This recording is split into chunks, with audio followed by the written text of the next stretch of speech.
Corner crew, what's going on? Hope you're having a great week thus far. I am currently at our intern retreat. As you can see, my backdrop, my setup, my mic looks just a little bit differently today. Please forgive me that we cannot meet live. This Wi-Fi here is incredibly spotty. It's unpredictable. I've already been dropped from a few calls this week, so forgive me on that one. But hey, I'm still going to bring you value, still going to bring you content. You have my word on that. So I want to talk about something today that I am incredibly passionate about. As you can see on the screen right here, uh, our focus today is conducting a staff meeting. By the way, today is June 2nd, 2021. So today we're talking about conducting a staff meeting. I'm sure you've been like me before in the setting that, you're in staff meeting and you feel like it's a waste of time. Who's running it doesn't know what they're doing. Um, no business is really taken care of, or it's boring, it's stale, it's stagnant. Bad, bad meetings, bad meetings, specifically bad staff meetings are the worst. I cannot stand bad staff meetings. So let's talk about today. I'm going to give you some pointers today, some thoughts today on what a staff meeting should consist of. And I hope that it helps you and you can see it through your context. All right. Five reasons for meetings. Number one, communication.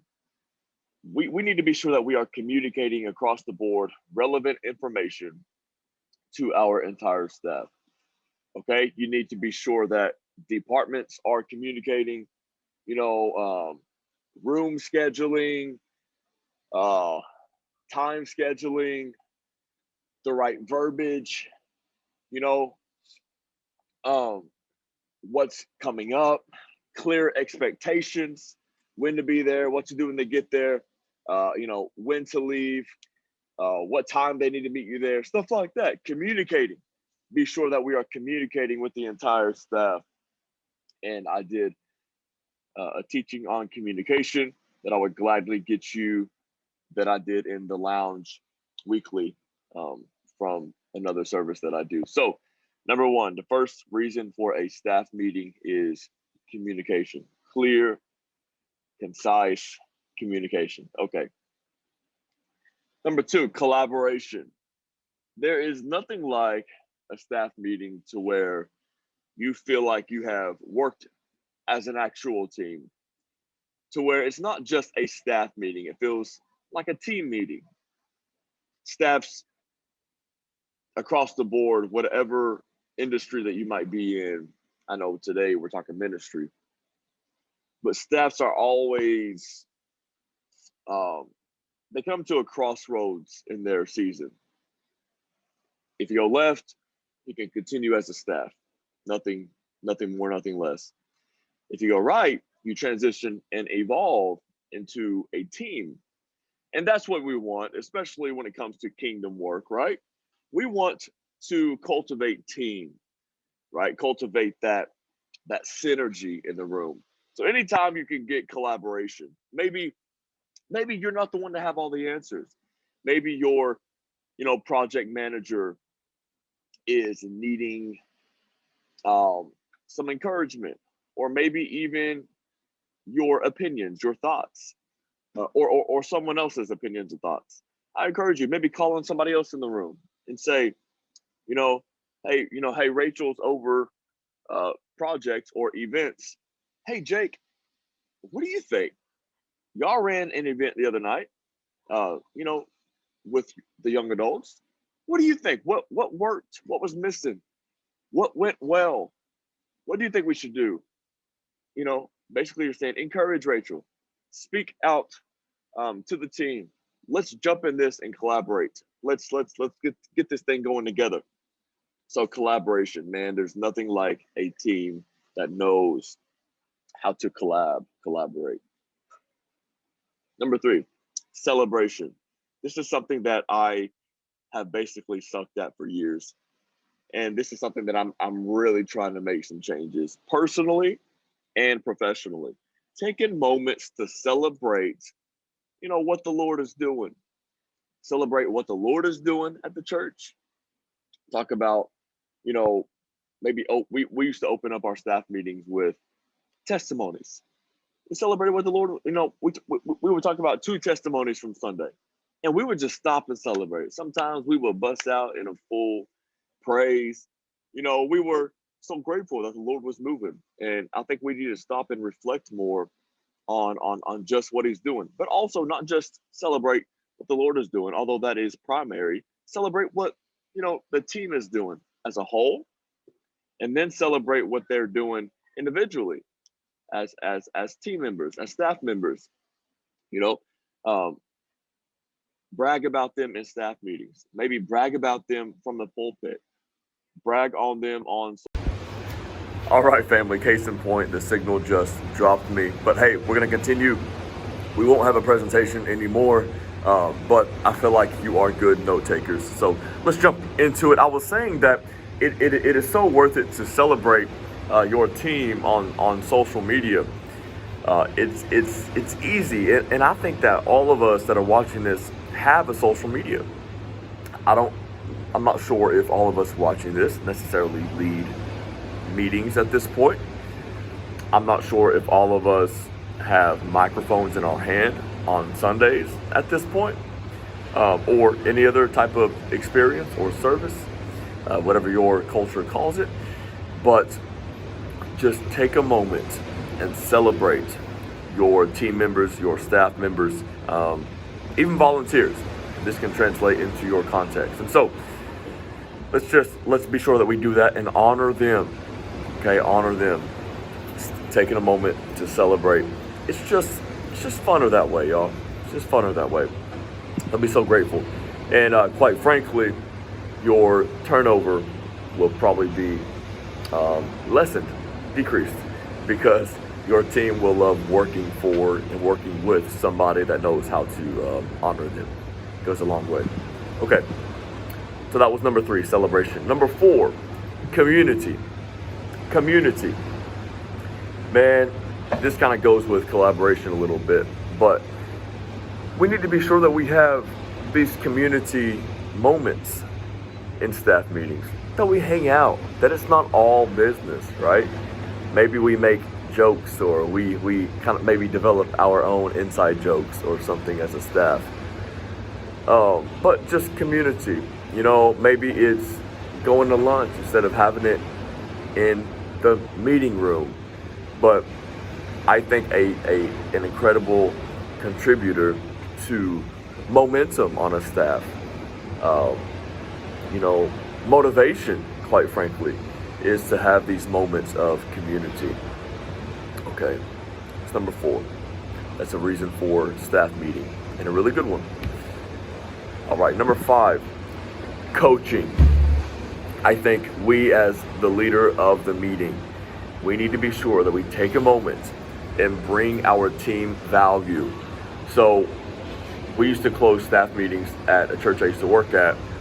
Our senior pastor would always take a few minutes, whether it be 5 minutes or a full-on 20-minute teaching.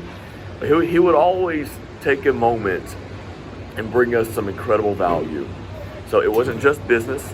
It wasn't just a time of collaboration, right? It was a time of value, of edification, of great benefit to the entire staff. So I would encourage you, take just a moment. Maybe it's a short one. It's okay if it's a short one, but bring them just an incredibly valuable thought when it comes to leadership, when it comes to ministry, spiritual care, whatever it might be. Close out the meeting. I would say maybe close it out with a moment of content, of coaching. All right, that's number 5. 5 reasons for meetings. Again, communication, collaboration, celebration, community, and coaching. This doesn't just translate to ministry, by the way. Side thought, if you lead any other type of organization, I encourage you to maybe consider these 5 reasons in that industry, in that arena as well. Okay, further thoughts. I want you to write this down if you're taking notes. Work expands, I quote, work expands or contracts to the time allotted Only utilize the time that is needed. Work expands or contracts. It increases or decreases to the time that is allotted, given for the meeting. Only utilize the time that is needed. So if you don't need the full hour for a staff meeting and you cover the content that you need to in 32 minutes, let it be 32 minutes. People don't mind giving their time, they just mind wasting their time. It's amazing how many staff meetings could be so impactful, effective, and efficient. But we simply, because we've allotted a full hour, we waste that time. We just kind of hang out. It's real fluffy. And then we kind of leave the meeting not really knowing what tangibles to walk away with. And so we need to be sure that we maximize everyone's time, maximize the time that is allotted, and move on about our day. If you have extra time, one thing that I do, if I have extra time after a teaching, let's say even with interns, I'm with the interns right now, they're inside. So you can see I got a little beach backdrop for you. So change up the scenery here. But the interns, if I'll finish a meeting or a session 21 minutes early, baby, we going to lunch. We dipping out and going to hang out, and it's fun. It feels spontaneous. And so anyways, again, work expands or contracts to the time allotted. You've been in the meetings before to where, and this goes, by the way, I got a lot of side thoughts going on, but you know me. This goes as well with maybe sermon time. If you got 35 minutes on the timer and you're done in 29, ain't nobody ever complained about, the preacher ending early. Unless you're Bishop Jake, that's different. Or my pastor. But, maximize the time, kill the fluff, and let's move on. Let's get to some other good stuff. Hope that makes sense. Okay. Next point.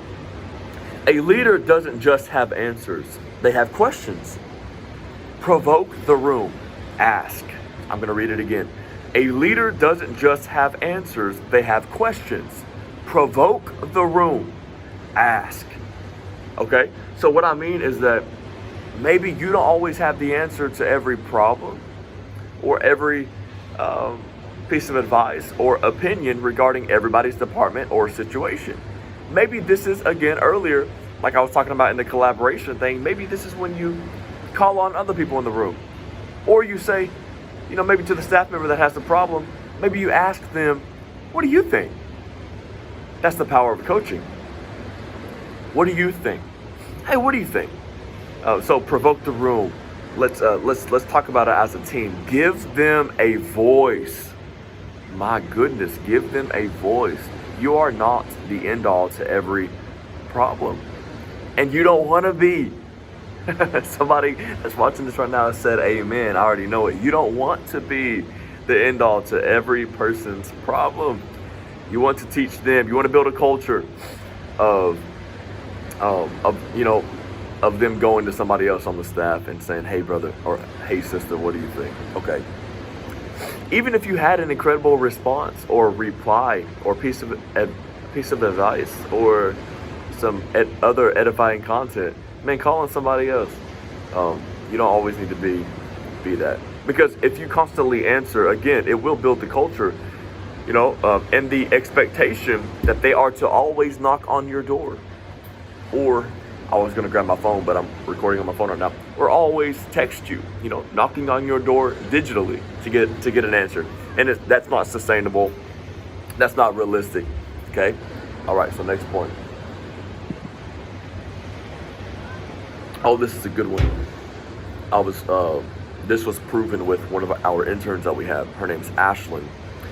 Here's the point, and I quote, sometimes the most quiet are the most thoughtful. Call on them. Sometimes the most quiet are the most thoughtful. Okay? Our intern, Ashlyn, we were in some setting a couple months back, and I just felt the need to call on her and ask her what she thought. Man, and her reply was just incredible. Okay? And then I had her go live to teach on our young adults page, and the wisdom that she carry, you have no idea unless you call on them. So sometimes the most quiet are the most thoughtful. Call on them. Again, this is in the setting of a staff meeting, but I'm sure it can translate to other areas. Next point, I alluded to this a moment ago, but people don't mind giving their time as long as they are not wasting their time. Maximize it and honor it. I want you to think about that. Maximize it. Maximize the wisdom that they have in that allotted time, and honor it. Honor their time. Okay? And I wrote right here, it is costly. Have a clear purpose and agenda to every meeting you walk into. Every meeting that you lead, have a clear, oh my goodness. If I had a whiteboard, I would write it one time. I go back with another color, clear. I would underline it, and I would just drop the mic. Have a clear purpose and agenda. Okay? Know where you are going. Know what you are trying to accomplish. What is the vision for it? Don't just have meetings to have them. And when I say it's costly, think about this is real. Okay? This is a real thought that crosses senior pastors' minds. Maybe you are one watching this, but think about the hour. Let's say your staff meeting is an hour. Think about the price of a staff meeting. How much it costs to have all of those staff in one room for 1 hour. Add it up. Take an hour out of their paychecks, and add it up. You don't really have to do this, but just think about it. I mean, it is potentially, thousands, or if not hundreds of dollars, right? Get everybody in one room at one time. It's quite the tab, so be sure that you maximize it. This is why we don't need to waste time as well. Okay. All right. And last thought, I love this, and I quote, end on a bright note. End on a bright note. This is why maybe it's good to consider doing a little bit of coaching at the end, and then swing it up. If you have to cover some housekeeping stuff that's not so fun to talk about, swing it back up. Talk about the vision. Talk about maybe have another celebratory moment, or prayer, thanking God. Say things like, we're just getting started. This is just the beginning. We're going somewhere. God's hand is on this. We're going to be okay. Even a heavy meeting can end on a bright note. I'll say it this way. Even a darkened meeting can end on a bright note. It is so true. I've been in some real heavy meetings. Matter of fact, probably the heaviest meetings that I've been in have been some of the most collaborative, celebratory, type of community building type of meetings. So end on a bright note. Don't let the devil steal your joy or your steam and your momentum. So yeah, swing it back up at the end. Share something encouraging and re-rally the team. All right. And that is it for today, family. Again, I apologize for the, you got to be flexible. So you are awesome, and I believe in you all. And it is such a joy to just have your attention for a few minutes. It's an honor. I don't consider it a light task. So anyways, I honor you today, man and woman of God, and I would love to be a further resource to you. Please shoot me a text, give me a call, whatever you need to do, want to do. So anyways, I love your family. God bless you, and we'll talk to you soon.